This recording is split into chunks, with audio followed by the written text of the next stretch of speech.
Hey Bernie, Tim Handren, your mayor here. I have our sheriff, Al Auxier, join me today as well. And we're going to just give you a quick update about things going on in our community because didn't do an update yesterday.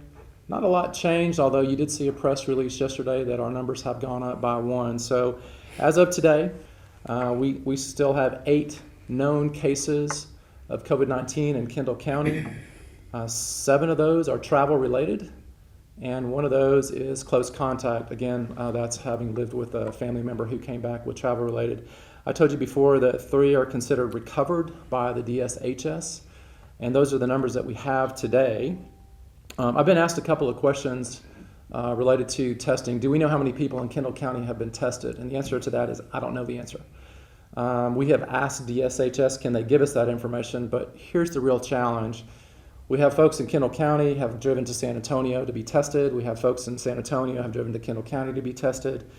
And I don't know how to get an absolute number that's going to be accurate, but we have asked DSHS if they can give us some representation of the quantity of testing that's happened in our area. I've also been asked a question about what does travel related mean? Does that mean they've been to China? Does that mean they've been to San Antonio or somewhere in between? And again, I don't know the answer to that. But I've asked, I don't know that it changes how people are going to act. When somebody is diagnosed, they are asked to go home and quarantine, which they are doing, certainly in our county. And then I've also seen a lot of news lately about masks. Should everyone be wearing masks when they're out and about? And I would just tell you that there's a mixed bag on that. I was talking with the sheriff about that earlier, and I don't think there's quantifiable data that says if that's the right thing to do right now or not. I've been talking with Ron Nuremberg in San Antonio, and they're discussing it as well. But does a bandana actually do good or not? Some doctors say no, some say yes. Anyway, just know that we're talking about that. Al and I are on the daily conference calls together. There's about 25 people on those calls. And again, we're coming up on our 3rd week of doing these calls. Right. There are some changes that are coming in the county. You may have seen a little bit about that in the daily and the Bernie Star today. But Al, can you maybe just talk about some of the changes that are coming in the county this weekend? Sure. Thank you, Mayor, for allowing the opportunity to do so. I think it's important to get the information out there and inform the public when these significant changes are coming. The judge assigned a new updated declaration, which includes restricting some activity, which is very common in Kendall County. Not only for the local residents, but for many outside residents that come here from San Antonio and other places. And that is that, first of all, the 4 county parks are going to be closed as of starting midnight tonight, meaning that closed to the public. So there'll be no opportunity to visit those locations and have any gatherings there.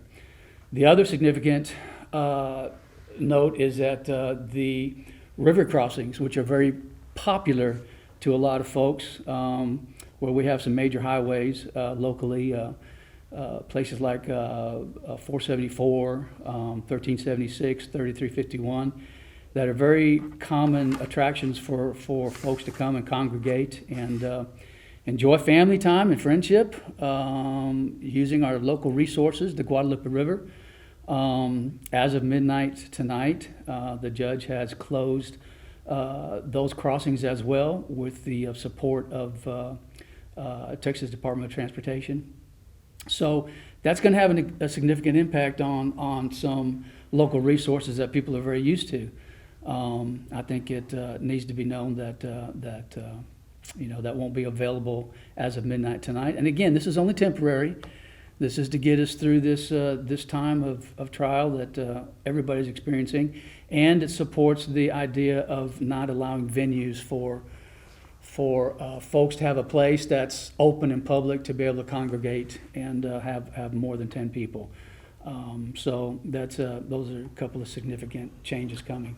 Those make sense. We had to close Bernie City Lake Park last week for the very same reason. Right. We have a few folks that are they're succumbing to the temptation of joining together, especially as Easter's coming up. Al, what is it that you're telling your law enforcement officers to do? Are you telling them out to go arrest everybody and fill up the jails, or what are you telling your law enforcement officers to do right now?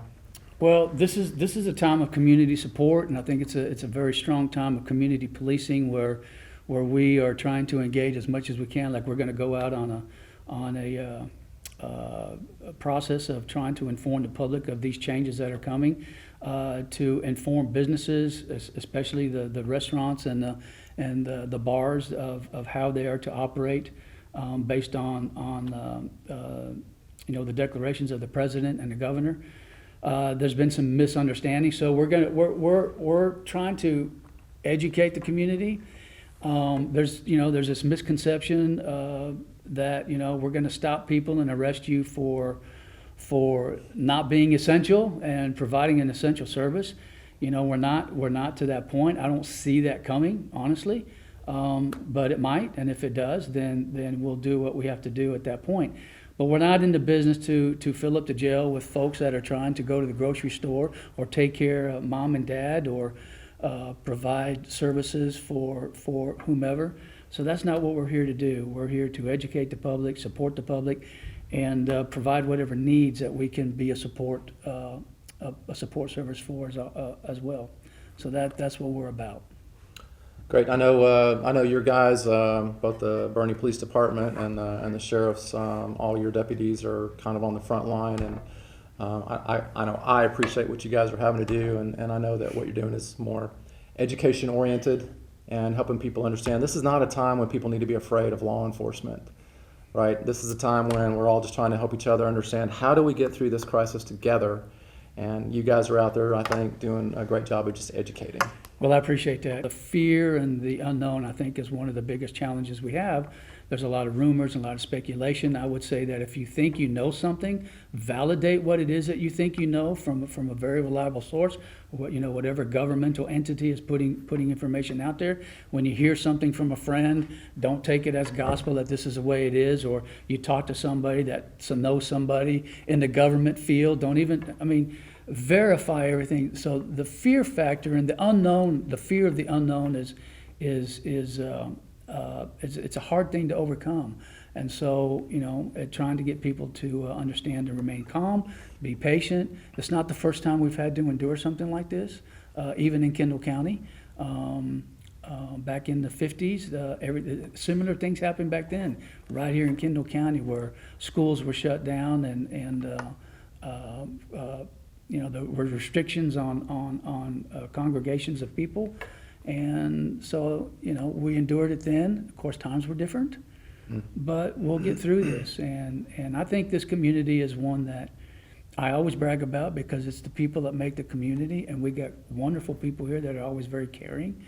And I think we'll be looking out for one another to help us get through this. And we will get through this. I'm very confident. I agree, Al. We're gonna get through this. I've seen some stuff online, the rumors that people are putting out there, where I've talked to somebody who's a first responder, and they have data that we're not sharing. Here's the deal. I'm going to be very, very clear about this. This is every day I get a document from DSHS. This is one I got on a couple days ago, and they talk about the notification process. And so this is from a DSHS document. When a positive test result is received and Region 8 begins a contact investigation, we are in Region 8 of the state.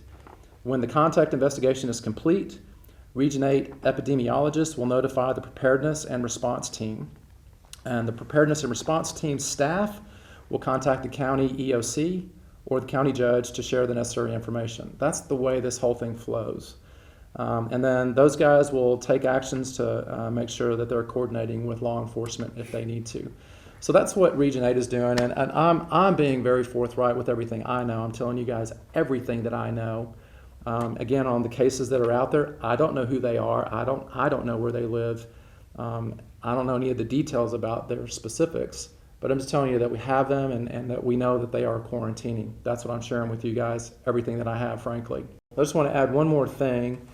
Earlier this week, all the taxing entities came together. What I mean by the taxing entities is the county, the city of Bernie, the city of Fair Oaks, the school districts, both in Comfort and Bernie, and also the Cow Creek Underwater Conservation District. And we collectively said, let's sign a letter that we want to send to the governor that says we should not be redoing property appraisals and raising people's property taxes this coming year. We worked with the county appraisal office to put together this letter. Other communities have done the same thing. And so we all signed a letter that we sent to Governor Abbott earlier this week requesting that we not change property values so that everybody knows what their property values are going to be for the next year. Now, I don't know if the governor is going to embrace that or not, so I don't want to raise your hopes incorrectly. But I do want you to know that all the taxing entities have put together that document.